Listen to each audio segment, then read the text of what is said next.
Hi guys, welcome to my YouTube channel and welcome to my first vlog. I hope you enjoyed the B-roll. Sorry it's kinda crappy cause I'm filming on my phone and had to rush off. And it's my first time doing this. I'll still be doing my ukulele covers every now and then if you're wondering. But in the near future I'll be documenting some of my student life when I enter university. So now, let's enjoy the video. Okay, huge disclaimer before we get serious. This is not sponsored by Tribecar, I'll just merely give you my thoughts. Whoops. Okay, back to the show. So car sharing is a relatively new form of car rental that provides point A to point A rental services at an hourly rate rather than a traditional daily or weekly rate of brick and mortar car rental companies. Since there is no physical shops, the fleet of vehicles is spread strategically around neighbourhoods in public HDB car parks, so it's easily accessible.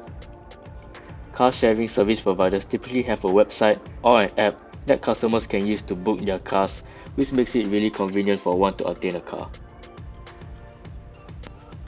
Okay, let me sidetrack a bit. Please ignore the video because right now I'm actually doing a voiceover for this video. Because the original audio, I had like the radio turned up quite high so it couldn't really hear me. And besides, there's like copyright and whatnot, I've totally forgot about that. Okay, yeah, so the car I'm driving is known as the Toyota Aqua, otherwise known as Toyota Prius C. It is essentially a hatchback version of the Prius sedan. So Tribecar charges by the hour, and the rates for a standard sedan such as this one ranges from $250 an hour during super off-peak periods such as midnight to 6 AM if I recall correctly on weekdays, all the way up to $8.40 an hour on weekends. And this is exclusive of GST. But don't be fooled by the cheap hourly rental though, as a full day of rental is likely to be significantly more expensive than traditional car rentals. The entire business model of the industry is based on the premise of pay as you use, so choosing your booking time slot and total duration wisely can save you a ton of money. So, new drivers classified as those below 23 and/or have less than 2 years of driving experience will have to pay a surcharge of 30% for each booking. They also have to pay a deposit of $200 instead of $100 to activate their account. And on top of that, the fleet of cars available to them is much smaller. Still, I say this is a fairly decent deal given that most traditional rental shops don't allow new drivers to rent at all. Using Tribecar is thus a great way for new drivers to get the hang of driving if you don't own a car, or let's say if your parents are paranoid about driving the family car. Plus, it's great for late night supper with friends cause it's so cheap at night anyway. So here are some tips and tricks you should know when renting from Tribecar. So tip number 1, you are allowed to pick up a car 30 minutes early if nobody rented it in the hour before your booking.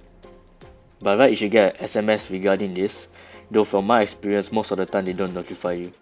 In fact, they never notified me before. However, you may check if the car is available for early pickup by going to the website and navigating to the booking page. Search by location to narrow down to your car, and there will be a drop-down menu to check the car's availability. So, tip number 2. Collision damage waiver isn't available on all cars, but for cars that do offer it, an additional surcharge of up to 10% is imposed. But in my opinion, it is well worth it so you can save your ass in case, like, touch wood, you get into an accident, which nobody wants, right? Tip number 3. Tribecar's fuel policy for most of their fleet is simply to return the vehicle with enough fuel such that the low fuel indicator is not on. Now, I'm not suggesting you go ahead and return the vehicle with the least amount of fuel possible, but what I'm saying here is you can be more tactical about how much fuel you should top up, or even if you have to top up at all. So now that we're on the subject of fuel, we move on to tip number 4. I've done my own calculations on the consumption of this particular car. So this car needs roughly 5 liters of fuel to travel around 100 kilometers. So based on current oil prices, that will be slightly over $12 for fuel. So based on this, you can figure out how much you will be traveling, and you can do some simple math. Tip number 5. Tribecar has a referral code that allows both the person being referred and the person referring to get $15 worth of credits when the person being referred tops up at least $50 in their e-wallet. I'll flash my referral code on the screen, and there will be a link in the description to sign up using my referral code. No pressure, of course. Okay, enough talking about Tribecar. I'm just giving them free marketing at this point. Tribecar employees, if you are seeing this, a sponsor would be nice. Anyway, jokes aside, let's carry on with the more vloggy part of the video. I'm not sure if there's a word, but yeah. So my mom wanted to go to Geylang Serai with her friend to buy some decor and some clothes for Hari Raya festive season, which technically we are not even really gonna be celebrating since like there's this thing called COVID. But anyway, my mom hasn't been driving for over 3 years now since we got into an accident, but that's a story for another day. She's now understandably quite scared of driving, so my family didn't get a replacement car. So yeah, I have to make do with Tribe for now until I can afford my own car, which is like gonna be a decade maybe. Oh well. Anyway, here's some footage I took from Geylang Serai. Hope you enjoy.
By the time we went home, I still had an hour or so before the booking end, so I decided to go around driving around the estate.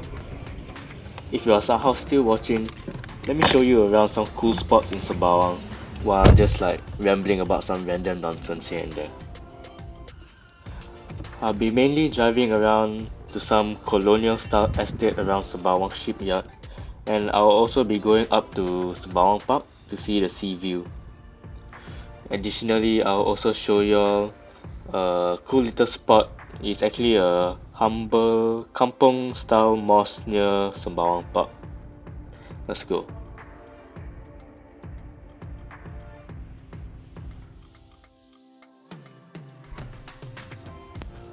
Okay, in case you're wondering, this video is sped up 2 times so you won't get bored to death.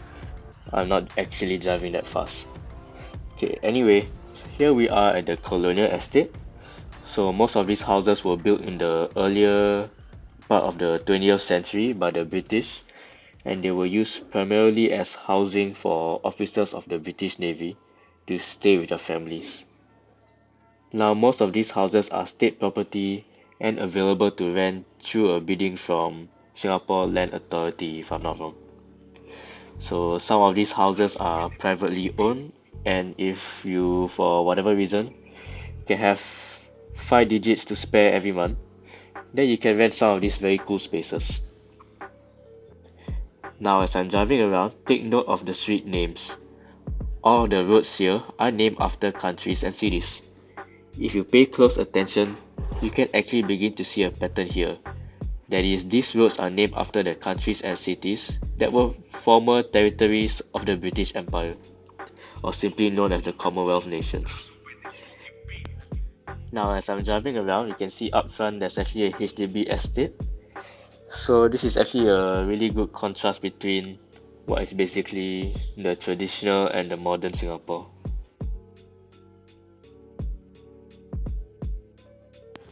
Alright, now that we're here, let's take a moment to appreciate the stunning architecture of the buildings here. These bungalows have a black and white theme that stems from the beautiful dark wooden beams contrasting with the whitewashed walls. Now I'm gonna shut up and let you all enjoy the view.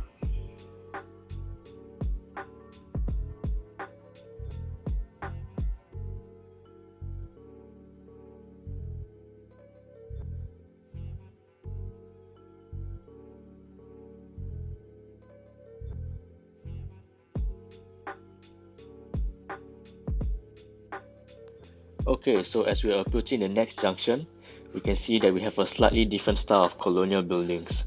These are characterized by their red brick walls, and although they may seem like resorts, these are actually houses, and if I'm not wrong, there's even one of them that is like a damn atas childcare center. So now I'll be driving over to Sembawang Park. As a former full-time national serviceman that served under the police force in a unit known as Protective Security Command, or PROCOM for short, these roads are all too familiar to me. Well, that doesn't say much, cause technically a lot of roads are familiar to me since I spent a good year and then some patrolling all over Singapore. I was hoping to see some familiar faces here during their patrols, but it seems like I came at the wrong timing as patrol timings are randomized. So anyway, not so fun fact, when I started my booking for this car, it had close to no fuel. The low fuel light was on and the range was stated at 0 kilometers. I had to drive to the gas station very economically and I was relying on EV mode wherever possible. So hopefully Tribecar will reimburse me accordingly.